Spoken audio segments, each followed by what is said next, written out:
small block Ford timing gear installation, and what I do about the bolt. Instead of actually running a bolt, I run a stud, and I'll explain why. Now, the first thing that you want to do, and anyone can make this, is just a little installation tool. So I've got myself a 3/8 UNC rod, threaded rod, 2 nuts that are locked together at one end, and then a floating nut. And then what you can do is you can use your washer that you typically use for your cam bolt, and that now is going to be your installation tool. All right, I'll show you how to set this up. Alrighty then, so we're going to set this up. Now I've already done my cam degreeing on this engine. We know that the cam's in the right place. So what we're going to do is come along here, put the timing chain on in the correct position, and then just hold it in position.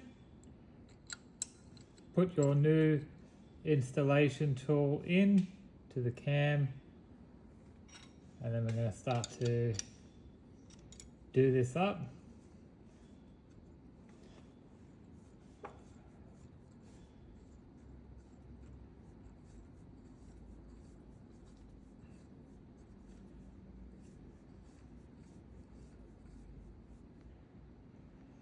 Okay, now that's in, we're just going to bring this nut down, and you want to make sure that while you're doing this, your cam sprocket is now lined up with the dowel in the correct position. You want to get 2 spanners, one for the end, one for your little nut, and then you can start to gently tighten it on. Now, next trick. What you're going to get is you're going to get the cam sprocket is now going to be tightening up, but now you also need to get the lower part on. They need to go on evenly together. You can't have the lower sprocket on too close to the block and try get the top on, because it's just not going to get over the dowel and the camshaft. So you need to get it to a point where the chain has some tension in it, like it is now, and then basically you're going to be able to just push that in a bit further and then come back and have another go at it. Now the best way to do this is just by feel. Don't push things too hard. Don't stress out the engine components. Feel it. Take your time. One thing with cams and cam sprockets and things like that is that they are not forgiving. If you make a mistake here, you will need to get a new cam sprocket, or worse yet, you might damage the camshaft. Okay, so I can feel that's getting tension again. We can push the cam sprocket all the way on.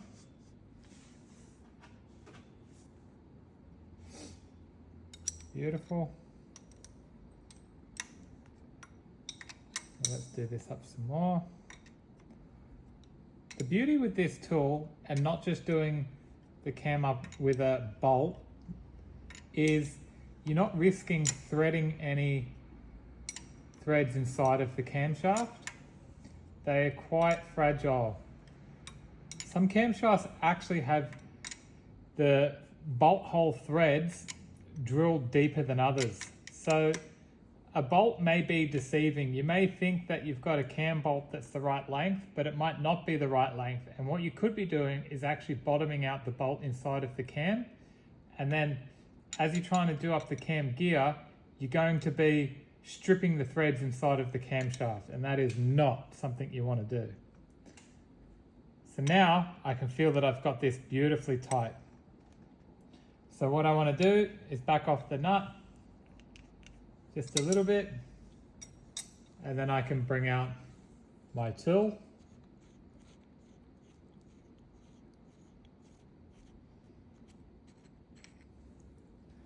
And as you can see there, we've got this beautifully pressed on now, and we'll be on to the next step.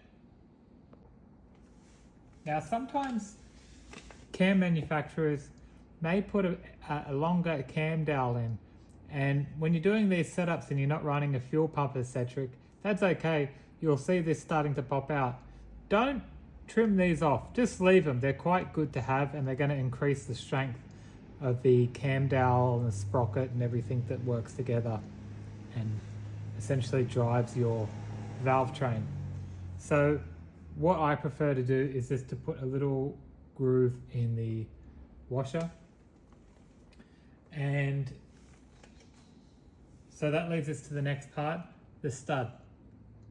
So for these engines, I actually run a stud now instead of a cam bolt, and the main reason is that I found some cam manufacturers are using different length,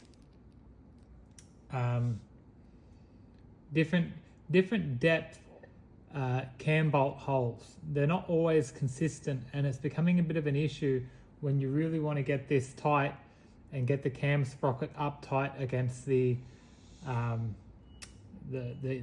camshaft itself, because the idea of the locating dowel in the cam is just to basically locate it and stop the camshaft, the sprocket rotating on the cam. It's not really to take much load.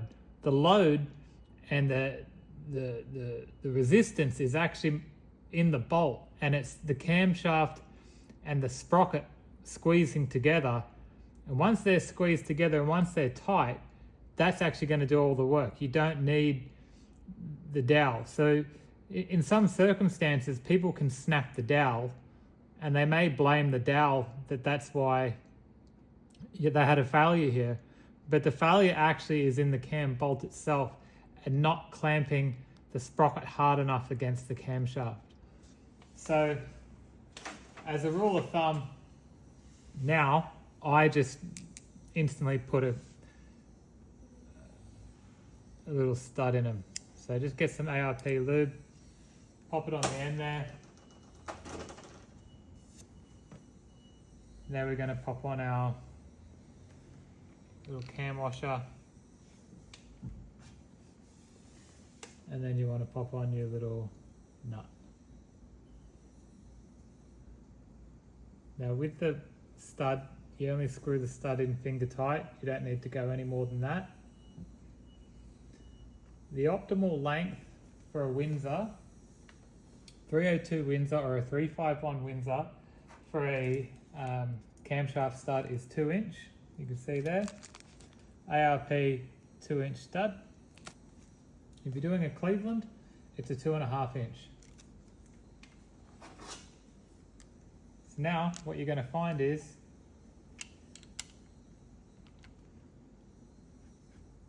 now you're really going to be able to tighten up this nut, and you're also going to be able to torque this correctly to spec. When you've got a bolt, you really can become nervous about tightening to spec, because you could be bottoming out inside of the hole, and you could strip out the threads in the cam. So it's something that may only be a little thing, may not be a big deal to most, but actually if this isn't correct, it could just blow your whole motor and cost you thousands and thousands of dollars. So tiny little bit of security. I think the stud costs about $8. The nut costs whatever it is, $3. But together, that is the best piece of insurance you can have. Don't worry about any cam bolts or anything like that. Even if they are ARP cam bolts, just go directly for a stud. That's the best tip I can give you for this setup. So once you're done torquing this up, what you want to do is you want to get a piece of blue tack and just stick it on the end of the nose there, and with a gasket on the engine, just try out your timing cover, and then just make sure that when you do the timing cover, take it off, nothing is touching on the end there. And that's it. Perfect. You've got a very strong camshaft stud set up now.